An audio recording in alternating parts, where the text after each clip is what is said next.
Le PSG de cette saison est meilleur que le Barça Prime, on va voir tout ça dans cette vidéo. Salut à tous les gars, c'est Azial. Aujourd'hui on se retrouve pour une nouvelle vidéo. On va parler de l'actualité du Paris Saint-Germain avec un débat, avec comme sujet principal une déclaration de Samir Nasri sur le PSG de cette saison, où encore une fois, très élogieux. Et on rappelle quand même Samir Nasri, on va quand même parler de son passé et de...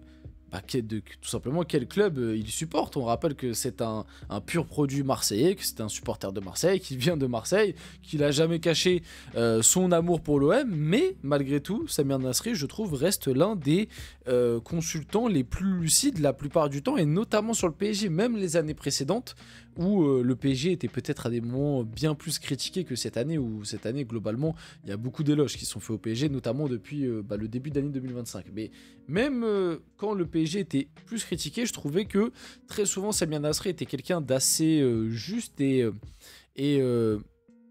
honnête, on va dire, sur le PSG. En tout cas, on avait une vision similaire. Très souvent dans ce qu'il disait, je pouvais retrouver aussi parce que moi je pensais un petit peu sur pas mal de trucs autour du PSG, notamment l'année dernière par rapport à Mbappé à des moments, ou alors par rapport à Luis Enrique au début de saison, où il y avait énormément de critiques sur le style de jeu, sur Luis Enrique. Lui était bien plus tempéré. Donc ça fait plaisir déjà d'avoir quelqu'un de j'allais dire quelqu'un d'objectif, mais quelqu'un en tout cas qui a à peu près la même vision foot que moi, parce que très souvent je suis d'accord avec les déclarations de Samir Nasri, pas tout le temps, tu peux pas être d'accord sur tout, sur exactement tout, mais très souvent, et notamment très souvent quand ça concerne le PSG.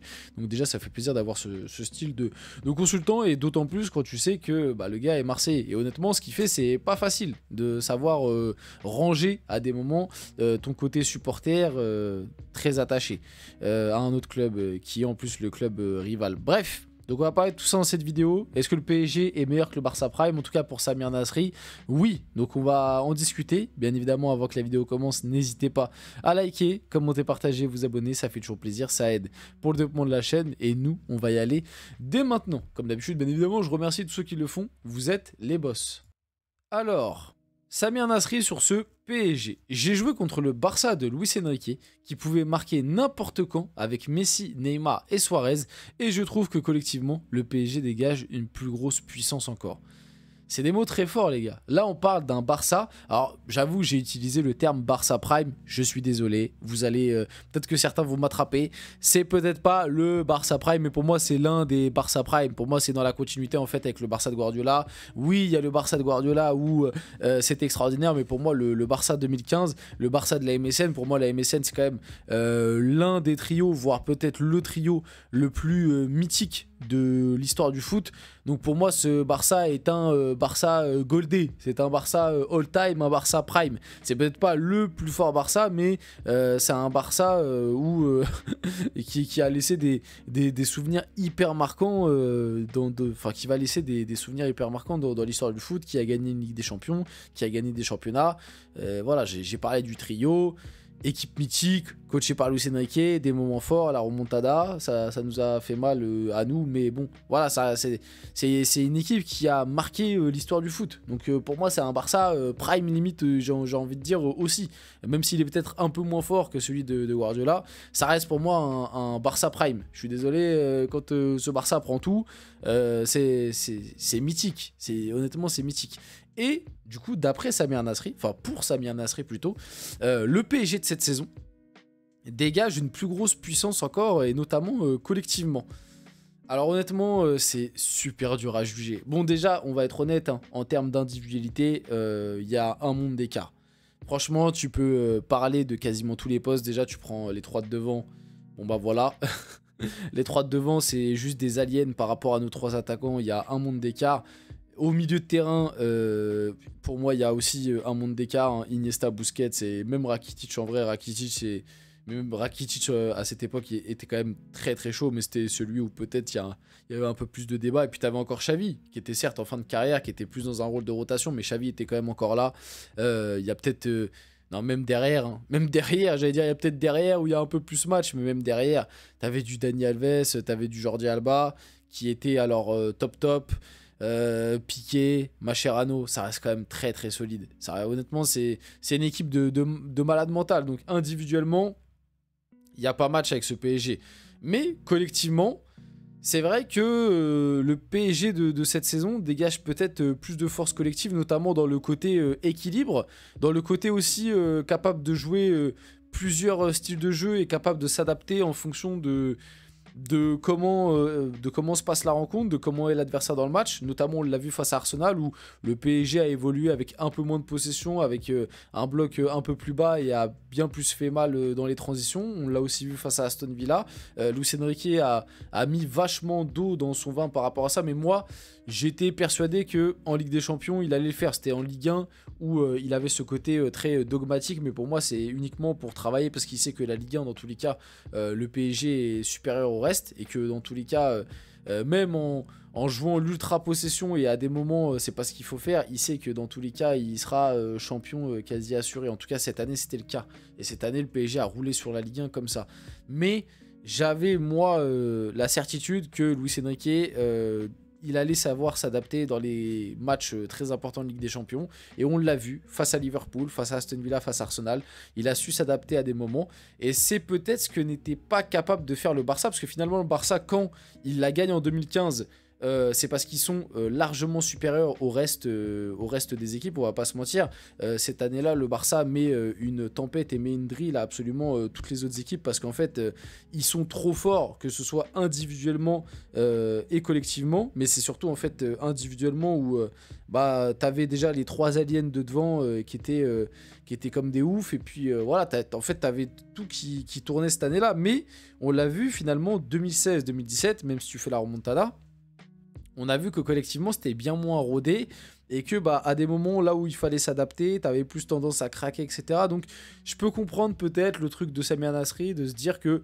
Et puis surtout, il a joué contre. Donc bon, après il a pas joué contre le PSG de Luis Enrique, donc voilà, mais il le voit, il l'analyse, et il a joué contre le Barça de Luis Enrique de cette époque. Et du coup pour lui, le PSG de Luis Enrique là à l'heure actuelle est plus fort que le Barça de cette époque. Honnêtement, ça fait plaisir. Enfin, il est plus fort collectivement.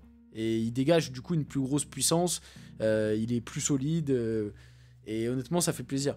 Ça fait plaisir. Bon, de toute façon, c'est des débats qui sont très compliqués à faire. Parce que je pense déjà que la plupart des supporters du Barça ne vont pas vouloir... ils vont camper sur leur position et vont défendre leur équipe. Ce qui est logique. En plus, pour eux, c'est vraiment une équipe mythique. Mais en tout cas, au-delà de ce débat-là, je le dis, je le répète dans cette vidéo, même si j'en ai fait une à ce sujet, ce PSG par contre est incontestablement le meilleur de l'ère QSI. D'ailleurs, en parlant du PSG, on a quand même fêté notre titre de champion de France. Enfin, j'ai envie de dire, 2 mois après avoir été sacré champion de manière officielle, quasiment 2 mois après, on l'a fêté. Bon, la cérémonie, je trouve, était un peu... Bon, alors là, je vais faire le pisse-roi, mais je trouve que la cérémonie était peut-être un peu moins bien que l'année dernière. L'année dernière, j'avais kiffé. Et l'année dernière, les avis, de manière générale, étaient très, très positifs. Parce que ça faisait très longtemps qu'on n'avait pas eu une cérémonie aussi bien pour un trophée de Ligue 1. Ça faisait un petit moment. Et l'année dernière, la cérémonie était vraiment cool. Cette année, elle était bien aussi, mais je l'ai trouvée un peu moins bien que l'année dernière. Par contre, le truc qui est vraiment...